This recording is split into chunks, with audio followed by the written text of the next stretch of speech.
Pour jury, je me rappelle, les jurys, Jean Goubal, on dirait, hein? Jean Goubal, on dirait, hein?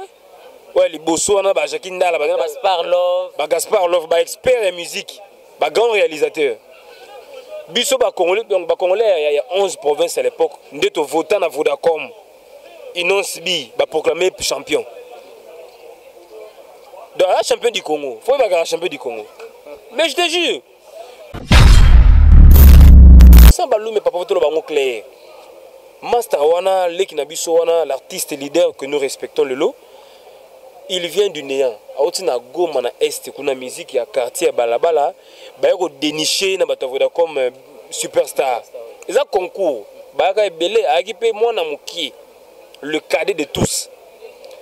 Petit ayako se démarquer, a sali ba œuvre naïe, il peut faire ba innocent, faut tout le ba clair. Innocent a comme musicien pour na bisonner to votaï, biso ba congolais.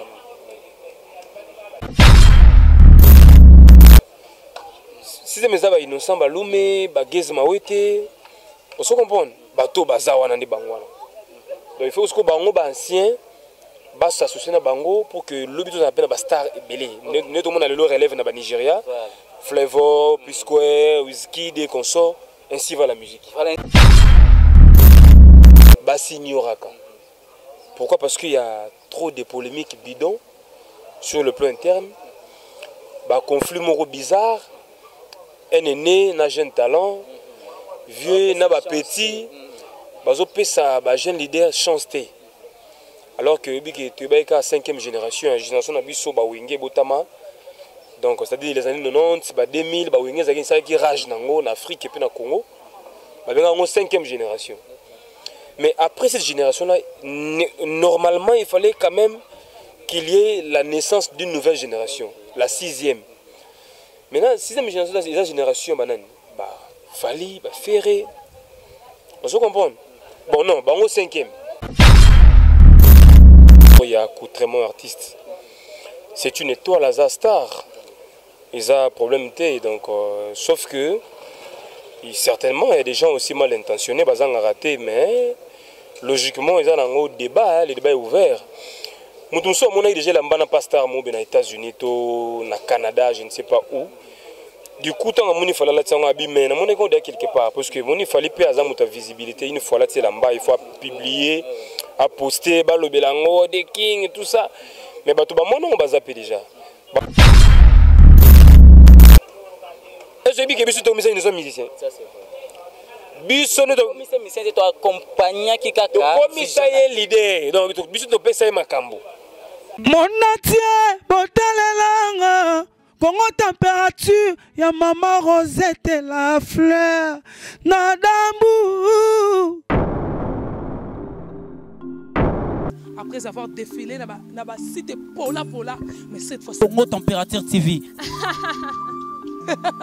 Désormais, suivez-nous sur cette chaîne. Congo Température TV. Congo Température. La patronne, Rosette la fleur d'amour, chaîne à solo. Émission religieuse. Théâtre, musique, environnement. Émission sportive. Émission politique, donc nulle part ailleurs. www.congotempérature.com. Nous avons information à temps réel. Congo Température. Et y a mon pépé Asika. Yaya Tobina Congo Température. Et y a mon pépé Asika. Kinshasa, capitale de la République démocratique du Congo, vous nous suivez de partout dans le monde. À travers Congo Température Télévision, nous vous disons bonjour, bonsoir. Selon l'heure à laquelle vous nous suivez, un grand merci. Et comme d'habitude, à la presse de Vichardak Maraou, le papa Discord, un grand merci à Madame Rosette Lafleur d'Hambourg, que nous suivons depuis quelque part. Et puis, grand merci à tous les bancs membres à Karine Mokonzi, particulièrement. On avait un engagement bloc béton. Question de parler d'actualité. Aujourd'hui, là, je suis entouré de deux de mes confrères et consoeurs. À ma gauche, j'ai Jérémy Luemba, les patrons, le PDG de la chaîne Équilibre Télévision. Et à ma droite, comprenez, je suis avec Bombatou, Poupée Barbie, autrement dit Angela, et c'est une consoeur qui œuvre dans la chaîne de Jimmy Atueki Congo Lipana, comprenez. Et nous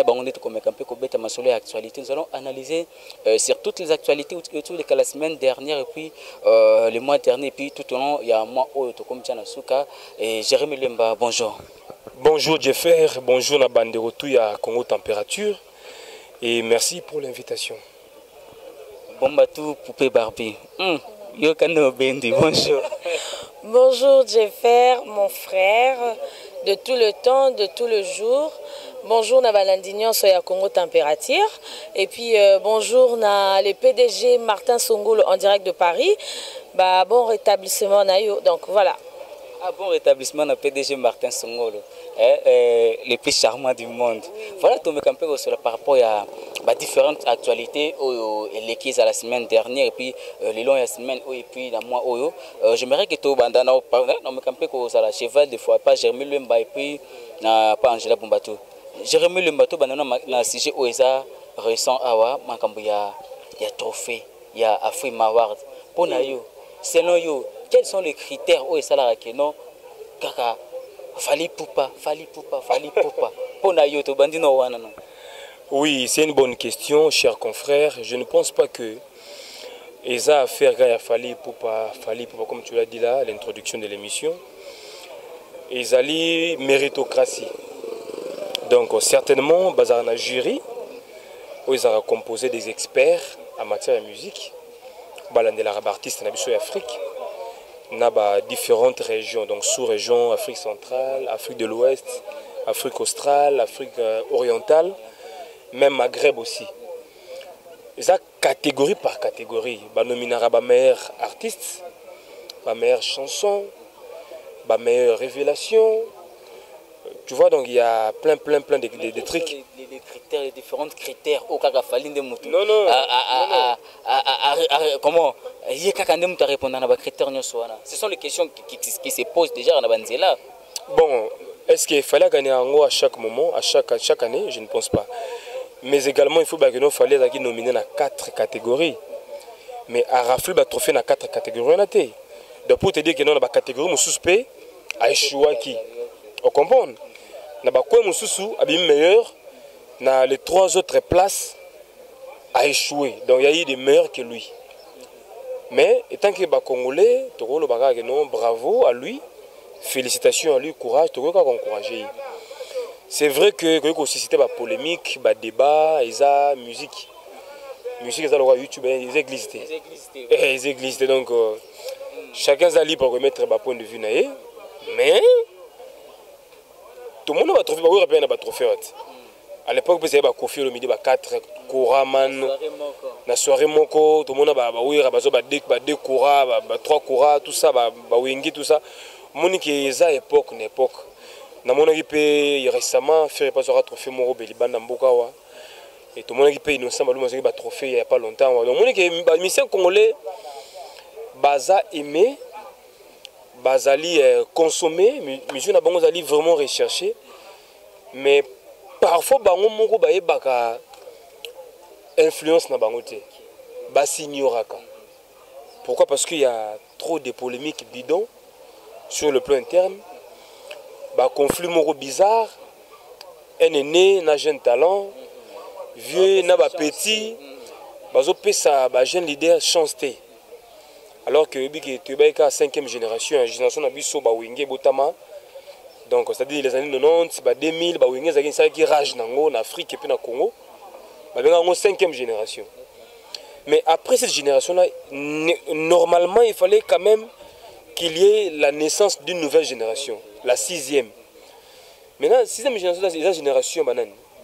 Fali, Ferré. On se comprend? Bon, non, on est 5e. 6e, c'est innocent, Loumé, Gez Mawete. On se comprend? Bato, Bazawana, donc il faut que bango ancien s'associe à bango pour que l'objet de la star est belé. Nous tout le monde a le relève dans le Nigeria. Flavor, Pisquet, Whisky, des consorts, ainsi va la musique. Voilà, ainsi va la musique. Angela Bombato, Poupée Barbie. Impressionnant par rapport à la nomination à Fali Poupa, encore une fois de plus. Et c'est là qu'on donne les Congos encore gagné tout. Et ça a suscité beaucoup de querelles et puis beaucoup de questions. Comme d'habitude, ce cas est là comme Alain Salami et pas artiste moko et tombola kaka que polémique et salama. C'est pas seulement et pas Fali et pas Bangonio Soso et que Salami pas Ouera Ferré et les autres. Et l'onion sur le Bamaka, on peut appeler ça qui va disque pas Fabrigas, Bamsuba Boya Kiango. Donc ce sont des choses où to mesana na ngotna lo babongo, to mesana na Congo na biso, Banzimari lo rote, Baboya Rakaka. En tout cas, félicitations à Fali Poupa, le King donc eza eloko ezopesa pe mboka na biso lokumu tomonaka baartiste na biso bahonoraka bango na façon wana olieke biso tofinaka baartiste na biso olie epesa biso esengo biso tofinaka bango donc eza eloko moko todeploraka trop tomonaka mpasi nango mais félicitation kaka ebele na Fally Ipupa epuis bureau na ye mobimba parce que eloko nyonso malamu so esalami epa artiste donc entourage na ye bazopesa pe baconseil ya bien donc bapapa edi badiata baza wana Trésor Congolo, donc groupe wana nyonso, félicitations na bango nyonso. On dirait Jérémy Luemba, Angela Bombatou, biso moko ba chroniqueur. On dirait tout ça sous chronique en malamu. Net ba makamba boye. Et ça le ko o biso ba journaliste fait que tout tout ça ba analyse. Comment est-ce que net au monde entend sous na ba plateau ba chaîne sous internationaux na bi ki bolanda rango. Tam sous mettre Gims à cause d'un concert moko tam sous dans une semaine. Au moins, on va créer tout un plateau spécial pour nous rappeler. Quelque part, l'analyse, ils ont contribué déjà à la PIB et à marketing pour nos concerts et artistes. Mais chose tout le monde, surtout à la média en ligne, au moins, on va pour nous critiquer et concert indépendant, jeune leader, innocent Baloum, à tout le concert, il y a déjà un whisky. Ils déjà, par exemple, la meilleure occasion, mais tout le monde a battu belé, battu pensa, mingi penate, mais ce que toujours down. En tout cas, c'est bien réfléchi, mon cher ami. Vous savez que le plateau spécial, ça ne coûte rien. Ils ont la motivation et la volonté. Motivation de la part d'un artiste motivé, non, même entre nous-mêmes, les chroniqueurs. Vous savez, chacun a une ligne éditoriale.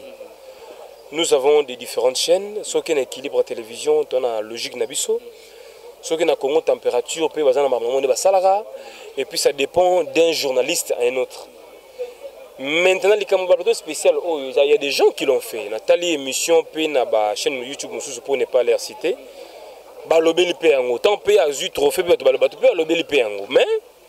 la manière dont le problème c'est quoi? Le gros problème c'est que il n'y a pas une franche collaboration entre les artistes et les chroniqueurs.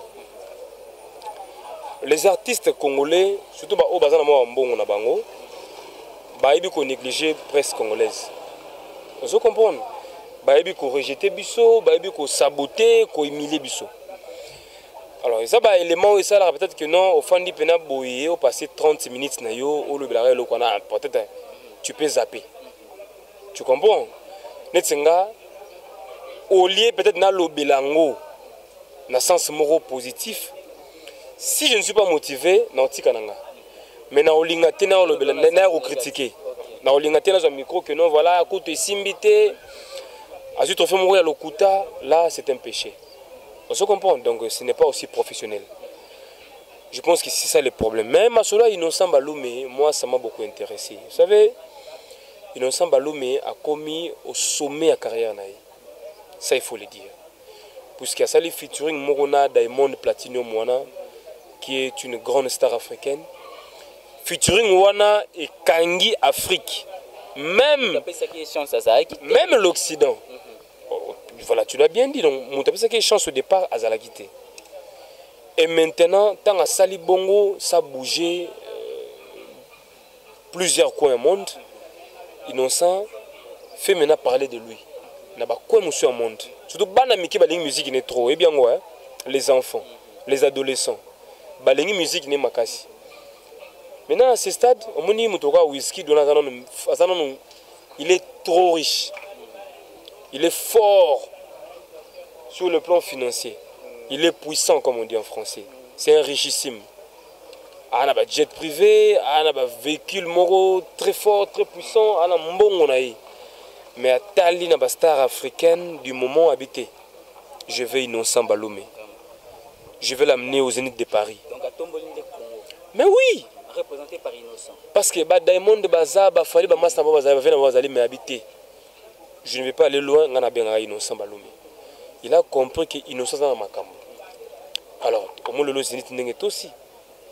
Et puis, Innocent Baloumé a côté une archive, na loana penaki no ba Congo ba beta Zénith. A beti angote comme étant artiste émission na kata groupe Abatu. Non, il a été aussi invité comme artiste. Donc, il n'est pas goûté dans Zénith de Paris. donc avec cette expérience déjà ce qui occasion se présenter kabeta on a ndinga yemoko il n'aura plus la c'est mon souci ba wenge hein ba na beta zenit na kota wira et ça zenit na yote mais étant leader on se comprend donc c'est le moro donc photos à la bena fier nango Inos Bi c'est un jeune frère que nous regardons de loin mais en tout cas je me suis décidé je dois l'appuyer. Vraiment, on doit vraiment l'appuyer. Même question, Angela Bombatu. Biso tozara toujours l'habitude de kindeka na ba critique toujours négative.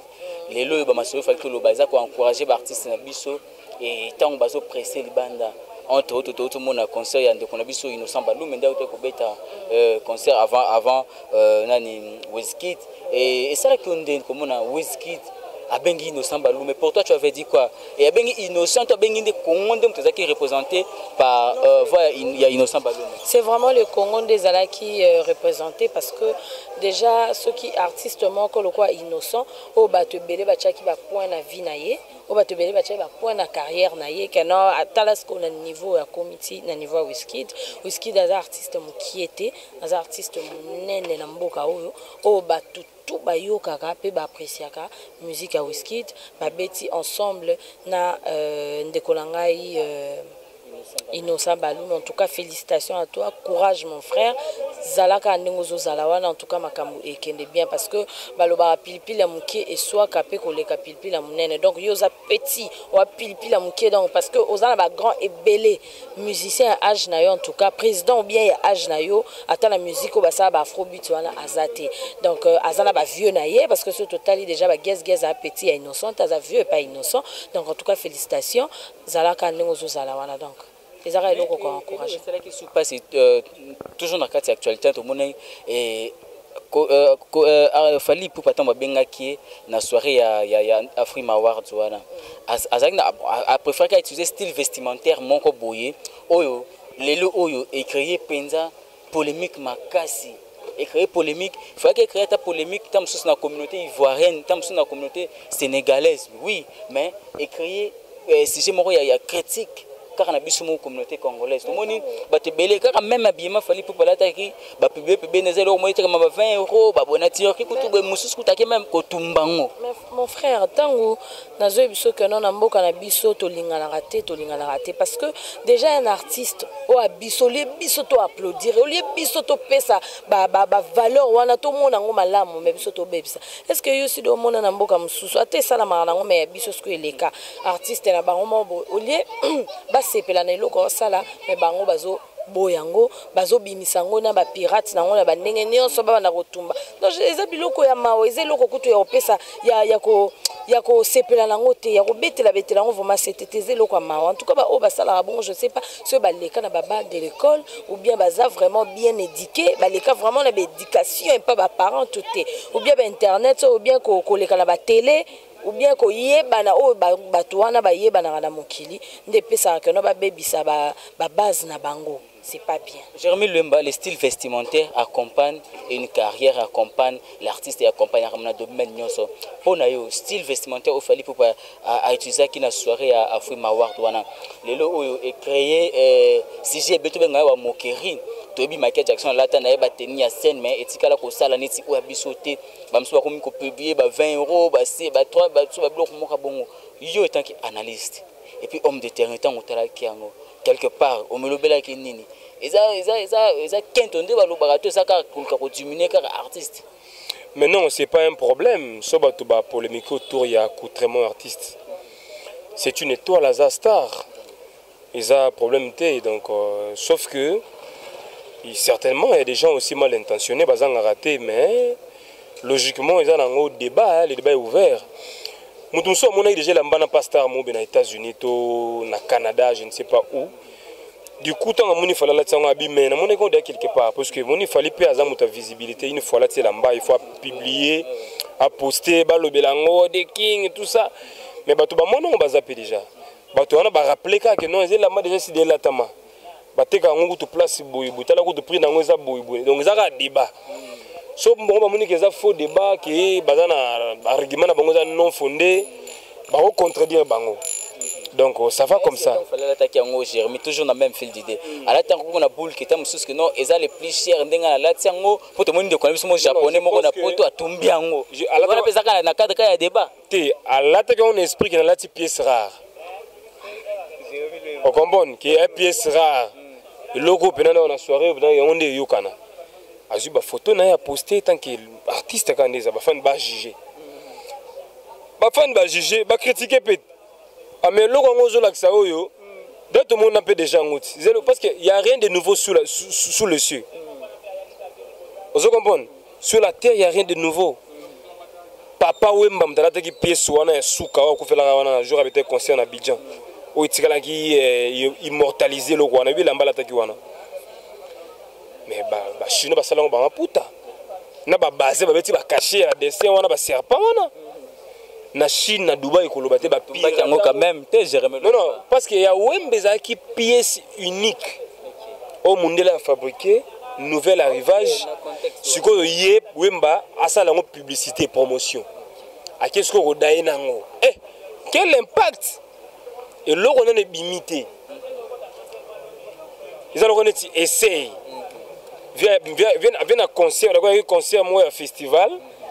Il y a un festival de musique africaine de l'Afrique de l'Ouest fait moi. Musique urbaine d'Afrique de l'Ouest. À Bete Loko, on a des Zalati. Nouvellement créé. Bouja Mokili. Donc, DICAP, c'est vrai, à Messanango, ils ont des critiques. Ils ont raté le ressort de décider l'atama, sur l'atiango, quand ils peut-être qu'il y a des pièces rares, ils ont réveillé. Et on se je pense que c'est ce que je peux te répondre. La manière dont il y a polémique, Jérémy Luemba, on dit qu'il faire polémique, innocent, est-ce qu'il était temps qu'il ça et puis ça contribue à quoi selon? Non, non, et ça, musique. Musique, c'est église, papa. Moninga lenga slogan mingi. Tabaloba que c'est église. Concurrence loyale les a permises. Tout le monde. Mais comment on avait ce côté impolitesse quand même? Impolitesse n'est pas fan, mais pas entre les artistes. Entre les deux, il y a en tout cas il y a une bonne relation. Innocent Bouddha, Fali Mabé. Ko Bouddha est musicalement c'est vrai. On peut comparer les deux sur le plan musical, il n'y a pas un problème. Mais sur le plan richesse peut-être. Sur le plan AGT. Sur le plan musical, en dépit, il y a une expérience, il fallait pour passer ça là. Ça c'est bien. Il fallait avoir une expérience, c'est musique, puisque la musique est kala, innocent à botamité. C'est là aussi compte. L'expérience compte dans la vie. Mais quand je dis musique, veut dire quoi? Koyemba, art. Est-ce que non, non, mon isiko. On peut signer la parole, on a bimicité. Laissez-moi analyser. Au moins, en Argentine, on a connu un phénomène qu'on a appelé à l'époque Maradona. Grand jogo, buteur, dribbleur, passeur décisif. Vous comprenez? Donc, il jouait plusieurs rôles sur le terrain. Avec une influence, même la politique argentine. Avec une influence planétaire. Jet privé, consort, incomparable, Diego Maradona, le dieu des ballons. Mais après, je crois, 3 décennies, il y a un fils qui a vu le jour, Lionel Messi. Quand en Argentine, Kawana, analyste, non, il est plus que Maradona. Mais il avait quel âge? 17 ans, 18 ans. Comparé à la fortune, na AGT, na balende. Vous comprenez? Monsieur Balobi que non, c'est lui-ci, il sera plus que Maradona. Bato a vu de loin, projection. Non, il est fort. C'est un futur Maradona. Vous comprenez déjà? Et puis tant à concrétiser la prophétie wana. 5 fois meilleur joueur du monde. Vous comprenez? C'est vrai que bazan a talent moroté, chacun a une particularité, une touche différente. Mais la kaka, donc mon innocent balou mais pas pour tout le bango clair. Master wana, lekinabiso wana, l'artiste leader que nous respectons le lot, il vient du néant. Aotina goma na est kuna musique ya quartier balabala, ba yako dénicher na batavoda comme superstar. Ils ont concours, ba yaka belé akipe mwana mukie, le cadet de tous. petit a aussi démarqué à sali ba œuvre na ye ba il faut ba innocent faut tout ba clair innocent a comme musicien pour na biso ne to votaï biso ba congolais est-ce que biso to musicien ça c'est vrai biso ne to musicien to accompagner qui kaka comme ça y est l'idée donc biso to pesa makambo pour jury kate je me rappelle jury na bango za na ba Jean Goubal on dirait hein ba Jean Goubal on dirait hein. Ouais, les bosso, on a Jacques Ndala, Gaspard Love, Gaspard Love, expert en musique, grand réalisateur. Bisso Congolais, donc Congolais, il y a 11 provinces à l'époque. Nous avons voté à Vodacom. Inonce Bi, proclamé champion.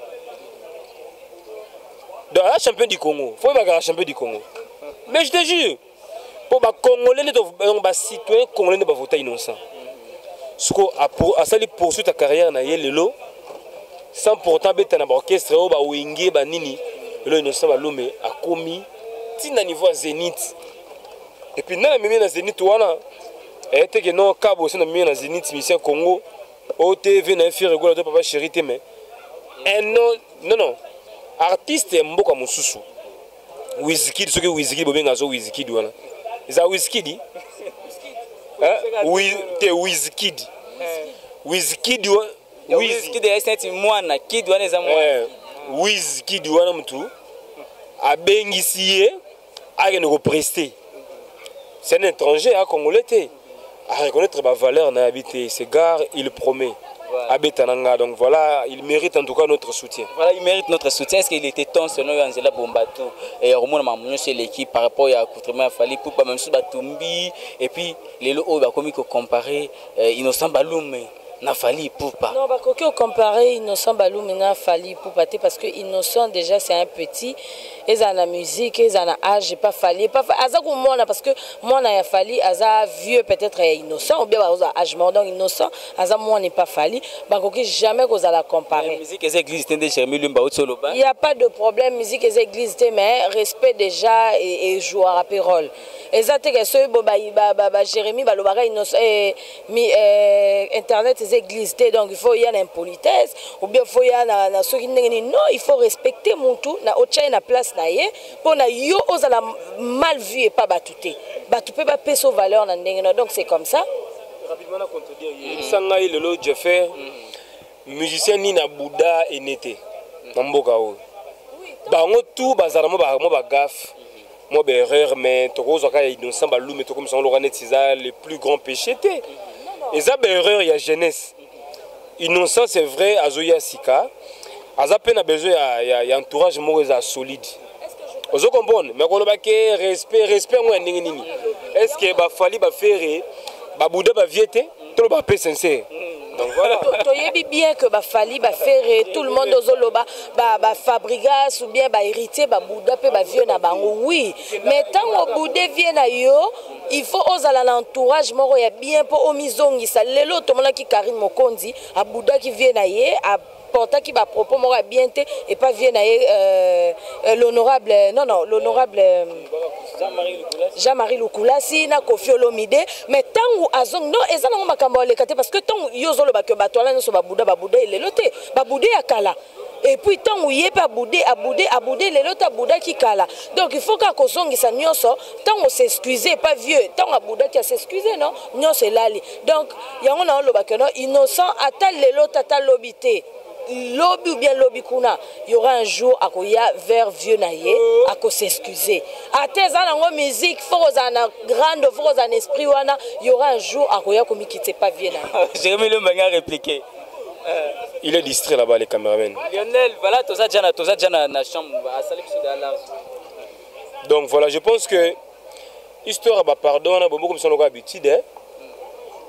et comme on a habitude qu'il faut ba misser ba senga fallait pardon mais ça par rapport à nini avant marambo ezala kité yo ka misser na senga wira pardon to jibé donc fallait quoi un système na que non soko Bouddha il faut senga pardon au bongisa non ezala ngo parce que la saga ngo c'est que comme siko ba tout ba senga ba pardon non ça ce n'est pas bien ba senga pardon na divagation té hein ba senga pardon parce que non bah on tout ba artiste en mboka il faut pas s'entraider il faut pas lingana d'abord hein l'amour sincère est vrai s'il faut repesa moninga passe tala passe au whisky da pesi no samba lume ya Zénith jamais ba congolais ba ko pesa na bon apesa boko mateti apesa yo ngote ba viana totanga ba kuma ba pesa ngo ba petio na te voilà rapidement to beta pesa na biso asuka siko yo mona ka ke bango ni bazaka wana bazaka batute po atosengino musicien pardon ye bango ke na nenga bezi a osepela mais afungola lobi na makambo afungola na été. Voilà, si je n'aime pas Souka, parce que tout le monde sait que Souka, concert, concert, on dirait ils ont déjà. Parce qu'il fallait pour paper Kalaming était à Zobeta Awa na Zénith et puis na même février, qu'on fait le MDP au Beta, tout bandit na yout et puis tout ce que ça n'a plus peu. Bon, ils ont programme, ils ont annoncé. Mais par rapport à la réalité sociopolitique, il y a qui va combattre, va pexer, va concert. Na évité ceux qui déjà basé décision pour abandonner décision à Bango. Ça, je ne sais pas encore. Mais on les a loué des salles. Ça de la publicité qui va au concert. Voyons voir le même jour. On a la route va qualité, na rôle va péter que non ba obeta. Parce que na habité que pensent aujourd'hui les Congolais de l'étranger. Ba diaspora, ba céder na décision na bango, na pression na bango, je ne sais pas. Donc voilà, mon que ça ba réalité moko que nous ne pouvons pas ignorer quoi. Te ba ke pour te zara ko chauffer. Par rapport à la réalité, mboka bato ba olia malamu te, bato ba ofi malamu te, ba na poto bazo réclamer. Concert à Kofi et Zala autorisé, concert à Fali. Mutumo abise nga lobike, ba wera ba jibeni ba obeta te ba Kofi, mais ba innocent ba gaze ba faire ba Fali net kaka ba koyoka ba mama. Mais na ndima ka te parce que na yebike wata ya 2 ans passé nga beta Olympia. Ici mbagité wata génération ba wera na ba Kofi te. On se comprend. Il faut encore maintenant analyser, regarder si ça va se réaliser. En tout cas, merci pour l'invitation. Je remercie Joe Lili Attal en chair et annonce. Mon papa, mon vieux, Joe Lili Attal en chair et annonce. Merci à Maître Siza Souka, ma puissance amie qui est à Londres. Merci à Maman Elisa Litoul, il y a 0044 à Londres également. Maman m'a pas en Kenda, c'est Pelas à Londres, donc on serait Moro le 21. Mars 2020, donc soirée Liputa à Londres, vous allez Belekuna. Mais également, sans oublier, Décris Seconde, un bon tonton à Paris, Décris Seconde, Madame Pauline Chako à Paris. Donc, Made Maka, il n'y a rien à dire. Merci également à Papa Gabi Kimpakala à Londres. Papa Gabi Kimpakala, Papa Nangaï, merci pour tout. Bamasta Nangaï de partout. Donc, sans oublier, Mami Kati Toko qui nous regarde, gros bisous à toi Mami Kati Toko. Mais pour faire plaisir à mes amis, Glody Mandangi Machudon à Paris et aussi Stevie Sombo leader na Maroc et puis Xavier Kouete na Grèce. Merci beaucoup Jérémy Lemba. Voilà. Je rappelle que Oza et je rappelle Congo Température Oza patron il y a Équilibre Télévision. Voilà, merci beaucoup mon ami. Merci beaucoup. Angela Bombatou Poupée Barbite aussi Sanayo et ba concert Petit Zongi na espace Schengen na février tout ça na concert il fallait pour pas na ko fait le MDP et moi ba commentaire na et puis tout ce qu'on peut par cette question. Déjà c'est bien pour na ba combattant ndenge ba batiki banzela ngo ezalara ya ofongama parce que lobby ba bande comme susu ba rosela kuna et lobby ba bande comme susu ba robeta ba concert kuna en tout cas et au sala bien merci na ba combattant nyonso o batiki ba fongoli nzela kuna en tout cas un grand merci na yo un grand merci pe na balandi nyonso ya Congo Température un grand merci à PDG Martin Songolo bon rétablissement ba bisous na yo ba gros bisous à Brian et Christopher ba bébé nanga la pesibino mbote mingi et puis j'ai dit un grand merci na balandinyo so balinganga en tout cas abonnez-vous massivement na site kitoko oyo et abonnez-vous massivement pe na Congo Lipanda place baro monanga Ernest. Voilà, merci, c'était là Angela Poupée Barbie, c'est une consoeur qui a Congo Température Congo Lipanda de Jimmy Atchoki, question de parler d'actualité, qui est là, Jérémy Lemba, patron de Équilibre TV pour nous sur la carte d'actualité. Grand merci déjà pour nous grand merci à l'équipe technique de Congo Température, Shadak Marélion la prise de vie avec l'assistance de Lionel Chamalos. Madame Rosette, la fleur d'Hambourg, que nous sommes depuis quelque part. Voilà, d'ici là, portez-vous très bien. Quant à moi, je vous dis merci et à la prochaine. Voilà. Monatie, botalelanga. Congo température, ya maman Rosette et la fleur. Nadambu. Après avoir défilé dans site Pola, mais cette fois Congo Température TV. Désormais, suivez-nous sur cette chaîne. Congo Température TV. Congo Température. La patronne Rosette la fleur d'amour, chaîne à solo. Émission religieuse. Théâtre, musique, environnement. Émission sportive. Émission politique, donc nulle part ailleurs. www.congotempérature.com. Pour nous, information à temps réel. Congo température. Et y a mon pépé, Congo température.